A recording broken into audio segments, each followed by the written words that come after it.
My fellow Americans, on this auspicious day, we are in for a treat.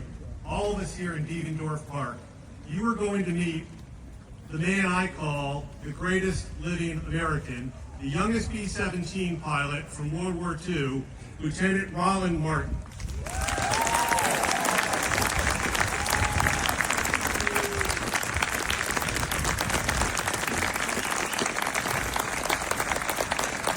They're standing for you, Roland, and they don't even know your story yet.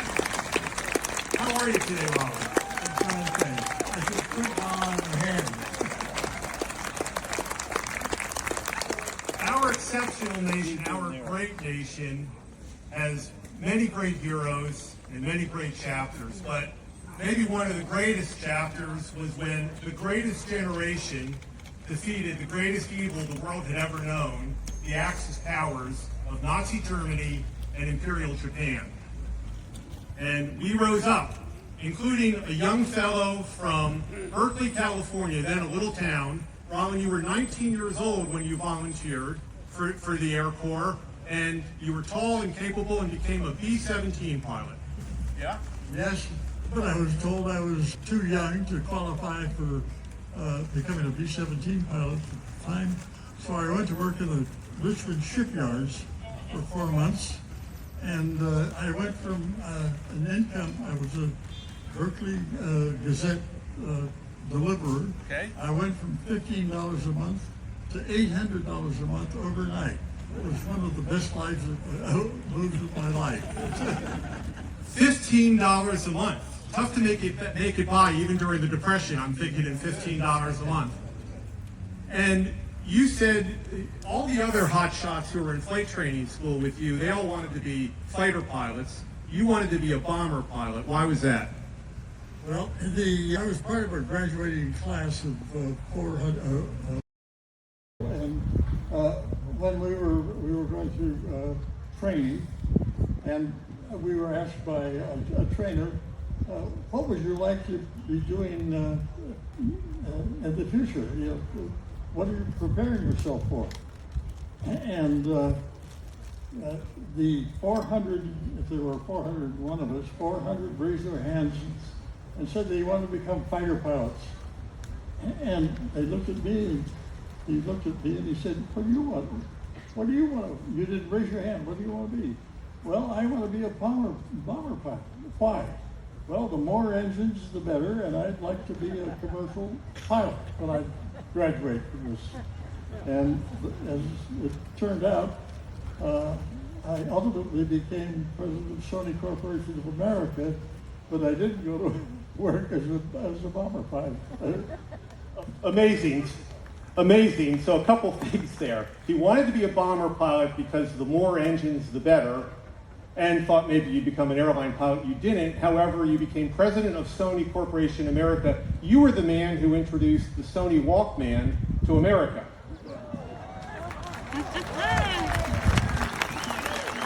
Now, the kids here don't know about the Sony Walkman, but let me tell you, the Sony Walkman was the iPhone of its day. It took the country by storm. But we got ahead of ourselves a little bit there. So you became a bomber pilot. You're age 19. You got a crew of 10. And off to England you go. As the pilot, you got to name your bomber. What did you name your bomber? I named it the Iron Maiden. The Iron Maiden. Now, I don't know about you, but I cannot think of a cooler name for a bomber than the Iron Maiden. What a great name for a plane. And the Iron Maiden did 10 missions. You made it home on 9 of those missions. The 10th mission was over central Germany, a strategic target, Black Thursday, and that was the day that flak got you. Well, the target was Schweinfurt, Germany, the ball-bearing center of the German war machine and empire. Really, we had bombed them on August 15th of 1943 once and lost 60 airplanes. So they lost 60 airplanes, went down. That's right.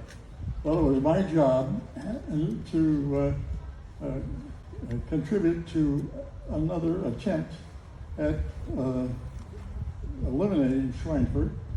And on October 14th, 1943, I was part of a group of about 120 B-17s, and we attacked Schweinfurt once again and lost another 60 airplanes. It took 120 airplanes with 10 times the number of people to bring this part of Germany to its knees. But it had a great deal to do with bringing the war machine to an end. So 60 airplanes went down the day that the Iron Maiden went down, including the Iron Maiden. Nobody from the Iron Maiden, all 10 members of your crew, including yourself, survived. So Roland, you lost 1 engine, 2 engines, 3 engines, 4 engines from the flak. And if you don't know what this means, flak is when they would send up exploding shells. It was like a cloud of explosions. You're flying in a tight formation. You had to fly right into that cloud of explosions. The courage that took, Roland, is inconceivable to me. Well, I was not unique in this. There were a limited number of us flying in B-17s at that time, which was our attack plan against Germany. And we felt that we had a job to do, and we were going to do it, in spite of the fact that I could recall flying directly into oncoming German 109s, 190s, their fighter aircraft, coming in 5 astern, firing at us on a regular, a continuing basis. And while they knocked out our 4 engines ultimately, but also the control in the cockpit, and we ended up by being powerless. And while fluttering down, I had to check to make sure that the balance of our crew in the rear had all made it out. And I sent my top turret gunner back to find out how things had gone there.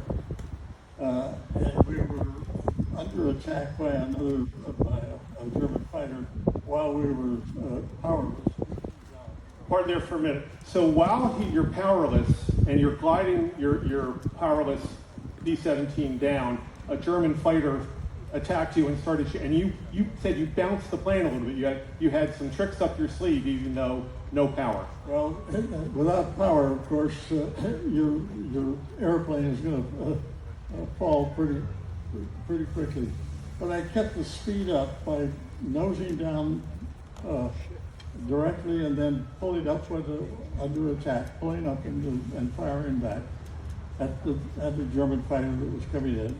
And we finally made it down to by the time that we got rid of him, it was too late for me to bail out, and I crash landed the airplane in a German field near Schweinfurt, Germany. Let me add a little color to this. So with no power, he put it into a perfect glide. He gets attacked by a German fighter plane. He evades that with no power, found a farm field. I guess half of your crew had already bailed out or more. You did a perfect belly landing, crash landing, but as you said, when it's a landing, when everybody walks away, and you were fine. You and your top gunner got out. You're 6'2". Your top gunner was much shorter, and you said you just walked out of that. You weren't going to run. The other guys ran like jackrabbits. You were going to walk out of there like Clint Eastwood. You crash landed this flying fortress, and tall as could be, tall as an American, you walked out of that field. Well, when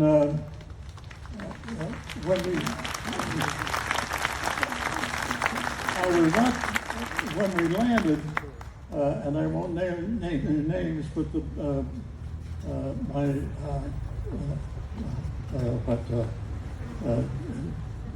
crew, 2 members of the crew, officers, we hit the ground. When we came to a stop, they got out of the airplane and ran. And I told my top gunner, turret gunner, we are not going to look like scared rabbits. We're going to walk away from this airplane, and whether they like it or not, we spent 2 weeks on a run.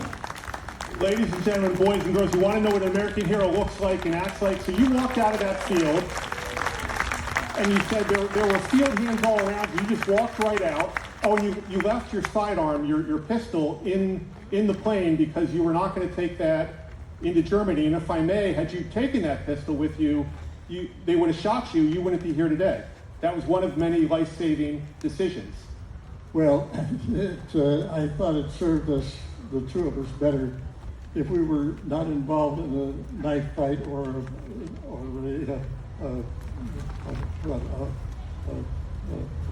gunfight. Yeah. Well, I'll tell you what, Roland, our time up here is running short. I want to get a few things out, though. As if this is not Hollywood enough, Roland and his Top Gunner, you then went on the lam for 2 weeks in Germany, sleeping in haylofts and walking through streams. Now, why did you know to walk through streams, Davey?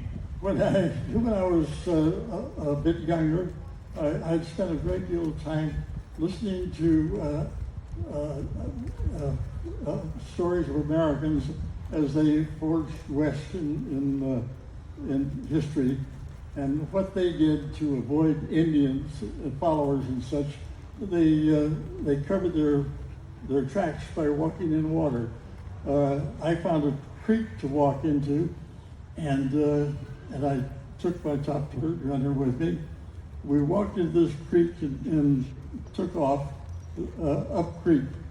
And it paid off. That evening we heard dogs out on the hillsides searching for us, but they were miles away and very much opposed to distances away from us rather than following us. This worked out, and we were free for 14 days and made it to the borderline of Switzerland and almost got across, not quite. Almost, and our time up here is running short, Roland. You then, I'm skipping some parts, but you ended up almost 2 years in a prisoner of war camp, Saarluft 1. You went in a strapping 185-pounder. You came out a little less than 2 years later weighing 125 pounds.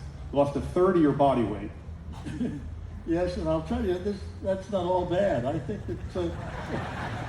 I think that sort of helped me and my body get arranged for a longer life. It's I'm 102 going on. And I think part of that came because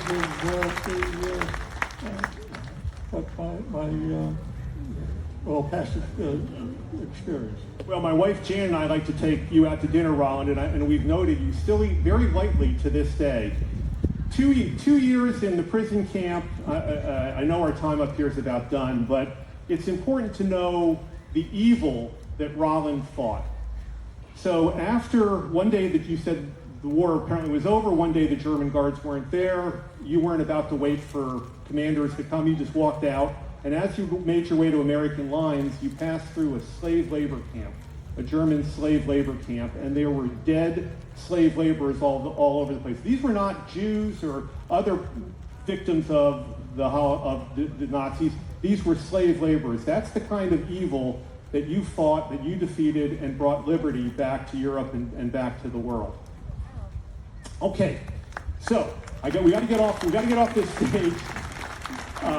By the way, search Roland Martin on YouTube, and there is a lot of material, including I did an hour-long video interview with Roland titled "Interview with an American Hero." Roland Martin. It's on YouTube. There's other interviews also that goes into all this.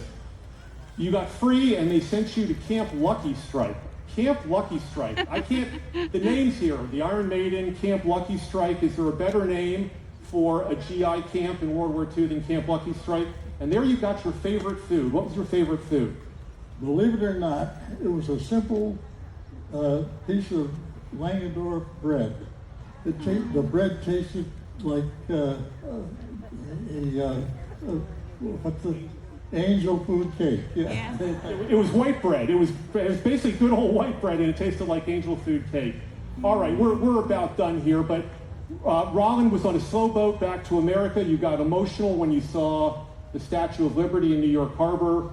You came back to California. You met your beautiful wife, Betty, of 70 years on a romantic blind date up at Lake Tahoe. Your life has been like a movie. You moved down here to Carmel, bought one of the first homes at Quail. It's been a life well lived. We have our freedom to thank for you. Your bravery, your courage is off the charts, Roland. Thank you so much. Thank you, and thank you all.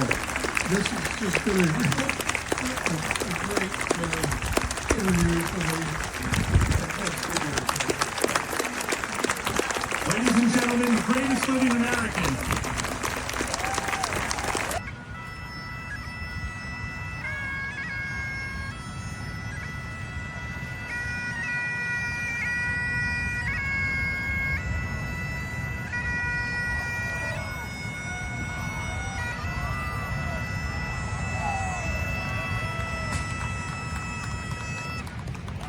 Yes.